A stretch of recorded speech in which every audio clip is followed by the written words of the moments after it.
Please come in. Please sit नमस्ते down. Sir. नमस्ते। Thank you sir.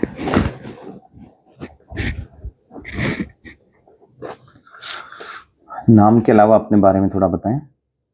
Sir मैंने अपना स्नातक भौतिक विज्ञान से हिंदू कॉलेज दिल्ली विश्वविद्यालय से किया है। तत्पश्चात अपना परास्नातक हिंदी साहित्य से जवाहरलाल नेहरू विश्वविद्यालय से किया है और वर्तमान में महात्मा ज्योतिबा फुले रोहिलखंड विश्वविद्यालय से मैं पीएचडी कर रही हूँ। और मेरी हॉबीज़ कविता लेखन, हिंदी कविता लेखन तथा वो सर ऑयल पेंटिंग है। अच्छा,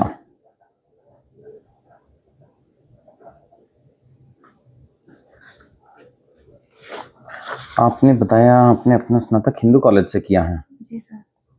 आपको लगता है ये जो कॉलेजेस के नाम रिलीजन के बेसिस पे होते हैं ये होने चाहिए? ऐसे सर जैसे हमारा जो सेकुलर कंट्री है उसके आधार पे तो सर वैसे धर्म को किसी भी धर्म के आधार पे जो कॉलेजेस के नाम हैं वो नहीं होने चाहिए। लेकिन सर अगर कुछ स्पेसिफिक सॉरी मैं इसमें नहीं बोल पाऊँगी। कोई बात नहीं। उसके बाद आपने पोस्ट ग्रेजुएशन किया है जेएनयू से। जी। अब जेएनयू का नाम भी एक पॉलिटिकल लीडर के नाम से है। क्या पॉलिटिकल लीडर्स को एजुकेशन में इतना इंटरवीन करना चाहिए कि उनके नाम से संस्थाएं बन जाएं? सर एजुकेशन में किसी राजनेता को इतना इंटरवेन तो नहीं करना चाहिए क्योंकि जो शिक्षा होती है वो सर इसमें भी नहीं बोल पाऊंगी, सॉरी।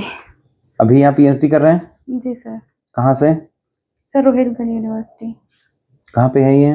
बरेली, यूपी में। बरेली किस चीज़ के लिए फेमस है? सर बरेली बांस उद्योग के लिए फेमस है और ये सुरमा होता है सर वहाँ पे। अच्छा, ये बांस उद्योग तो नॉर्थ ईस्ट के स्टेट्स में भी बहुत होता है। जी सर। तो ऐसा क्या है बरेली में जो बरेली इस चीज़ के लिए फेमस है? सर वहाँ पे नदियाँ काफ़ी हैं तो वहाँ पे बांस वगैरह उसके उत्पादन काफ़ी होता है तो उससे जो बांस के उत्पाद वगैरह बनते हैं इसलिए। कहाँ बेचे जाते हैं वो कुछ पता है आपको? कौन सी इंडस्ट्री है मेजर नहीं सर इस बारे में बरेली में? चलो मान लो आपको बरेली का हम एसडीएम बनाते हैं, क्या चीज़ों पे काम करना चाहेंगे आप?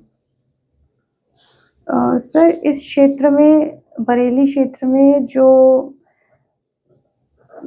समस्या है एक तो इसकी है सर शिक्षा को लेके मेनली तो उसको मतलब फीमेल पार्टिसिपेशन जो एजुकेशन में वो काफ़ी कम है तो अच्छा। उसको लेके बढ़ावा और जो सर वहाँ पे ये हिंदू मुस्लिम राइट्स होने की संभावना भी रहती है कई बार, जो संवेदनशील क्षेत्र है थोड़ा।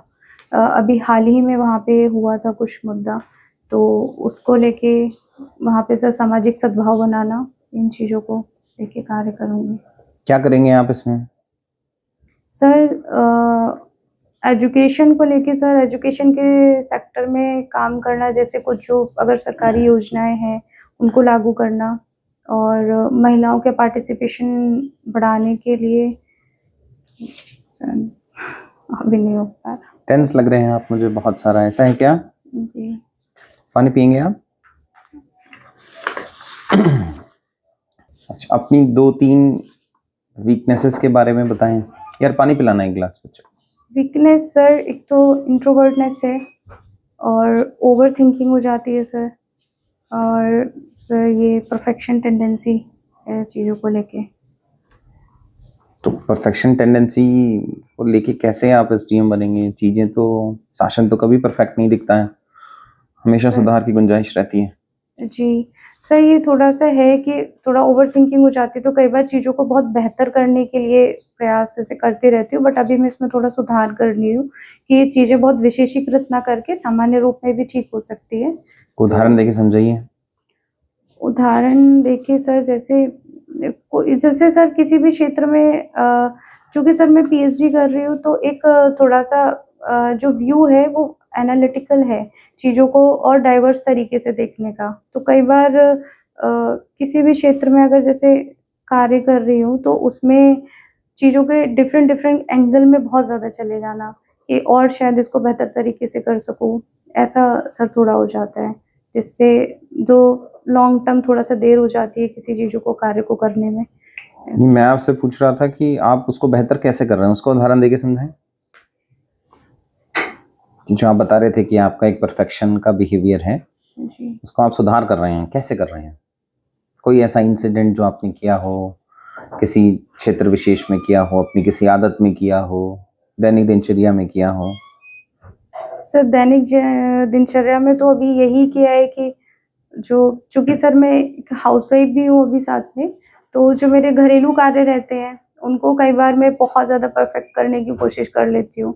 तो ये होता है कि चीज़ों को ऐसे भी मतलब नॉर्मल भी छोड़ सकती हूँ, उनको बहुत ज़्यादा परफ़ेक्शन में ना जाके, जिससे समय की अपनी बचत करती हूँ। हाल ही में एआई की एक समिट हुई है जी। दिल्ली में, आपने सुना है इसके बारे में? जी सर। क्या था ये? ये सर एक वैश्विक सम्मेलन था, एआई इम्पैक्ट समिट। इसका तीसरी बार आयोजन मतलब तीसरा सेशन था जो यहाँ पे भारत में हो रहा था। इसमें एआई को चूँकि सर अभी एआई बहुत ज़्यादा एक मतलब नवीन तकनीक है जो बहुत तेज़ी से उभर रही है।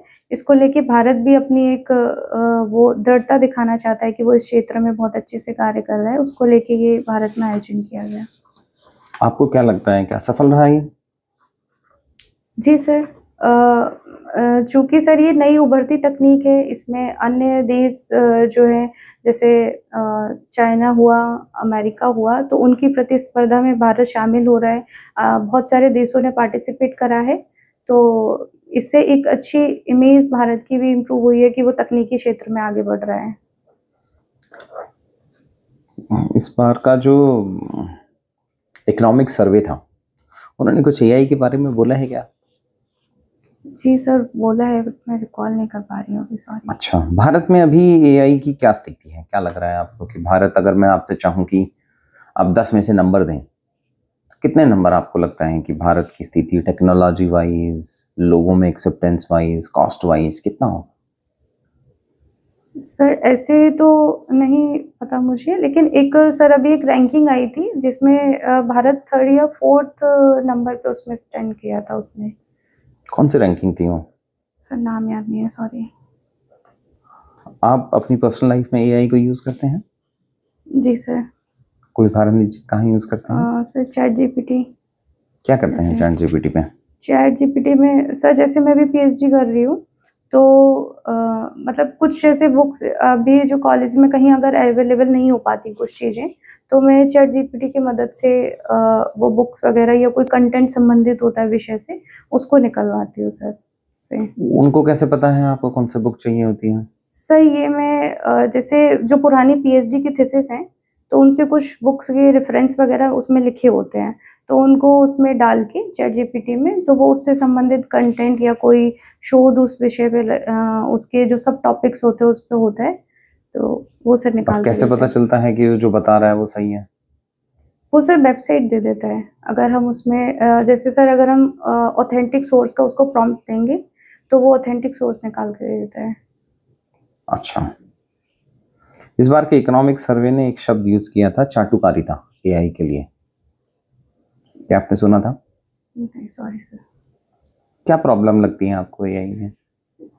एआई में सर एक प्रॉब्लम है कि वो कई बार बहुत बाइस्ड रिज़ल्ट देता है, चूँकि जो एआई के क्षेत्र में अभी महिलाओं का पार्टिसिपेशन कम है, जो उनकी प्रोग्रामिंग वगैरह कर रही हैं, ये सारी चीज़ों को डिज़ाइन करने में।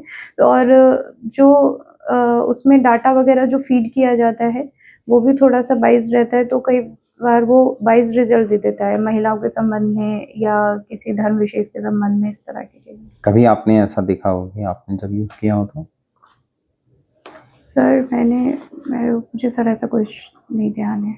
अच्छा, ये बताइए, आप मान लीजिए एसडीएम बनते हैं और अगर भारत को 2047 तक सर्वश्रेष्ठ बनना है और यूपी को बनना है, तो उसमें आप क्या यूज़ करेंगे एआई का? आपको क्या लगता है कहाँ-कहाँ, किन-किन क्षेत्रों में जो नए-नए बच्चे जा रहे हैं, एसडीएम बन रहे हैं, वो यूज़ कर सकते हैं?